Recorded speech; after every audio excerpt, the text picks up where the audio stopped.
നമസ്കാരം. തലസ്ഥാനത്തെ ഭീതിയിലാക്കി വീണ്ടും ഒരു ആൾക്കൂട്ടാക്രമണം ഇന്നലെ രാത്രി സംഭവിച്ചിരിക്കുന്നു. ചിറയിൻകീഴിൽ വിഷ്ണു എന്ന യുവാവിനെയും ഈ മാസം 3 കൊലപ്പെടുത്തിയതും ലഹരിക്ക് അടിമപ്പെട്ടവരാണ്. 2 ദിവസം മുമ്പ് കരമനയിൽ അനന്തുവിനെ തട്ടിക്കൊണ്ടുപോയി കൊന്നു, അതും കഞ്ചാവ് സംഘം തന്നെ.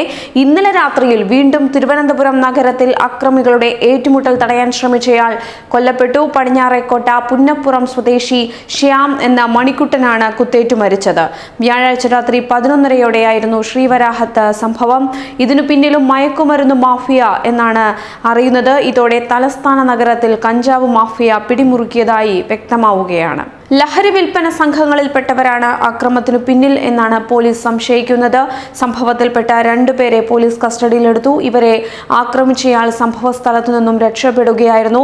ശ്രീവരാഹത്തിനു സമീപം റോഡ് വക്കിൽ 4 പേർ തമ്മിൽ അടിപിടിയുണ്ടായി. ബൈക്കിലെത്തിയ മണിക്കുട്ടൻ ഇവരെ പിടിച്ചു മാറ്റാൻ ശ്രമിക്കുമ്പോഴാണ് സംഘത്തിൽ ഒരാൾ കുപ്പികൊണ്ട് ഇയാളെ കുത്തിയത്. ഏറ്റുമുട്ടലിൽ ശ്രീവരാഹം സ്വദേശി രഞ്ജിത്തിനും സമീപവാസിയായ മറ്റൊരാൾക്കും പരിക്കേറ്റിരിക്കുന്നു. ഇവരെ മെഡിക്കൽ കോളേജിൽ പ്രവേശിപ്പിച്ചു. ഇവരുടെ നില ഗുരുതരമല്ല.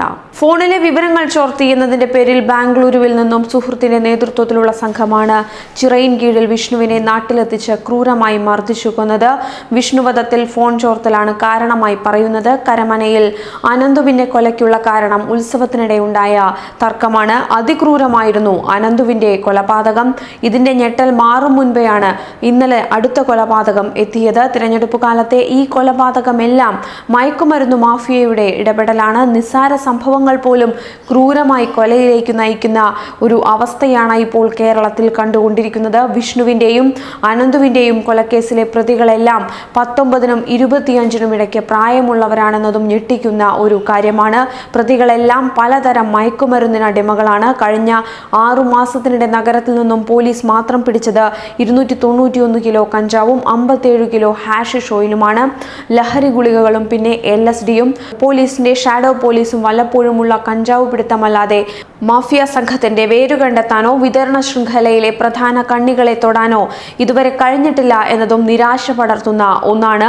വിദ്യാർത്ഥികളെയും യുവാക്കളെയും ലക്ഷ്യമിട്ടാണ് മയക്കുമരുന്ന് മാഫിയയുടെ നീക്കങ്ങൾ നടക്കുന്നത്. മാലിയിലേക്ക് മയക്കുമരുന്ന് കടത്താനുള്ള കേന്ദ്രമായി തിരുവനന്തപുരത്തെ മാഫിയ സംഘം മാറ്റിക്കഴിഞ്ഞു എന്നു തന്നെ പറയാം. എന്തായാലും ഞെട്ടിക്കുന്ന കൊലപാതകങ്ങളാണ് ഇപ്പോൾ തിരുവനന്തപുരത്ത് അല്ലെങ്കിൽ സംസ്ഥാനത്ത് നടന്നുകൊണ്ടിരിക്കുന്നത്. തിരുവനന്തപുരത്ത് ഇത് 3ാമത്തെ കൊലപാതകമാണ്.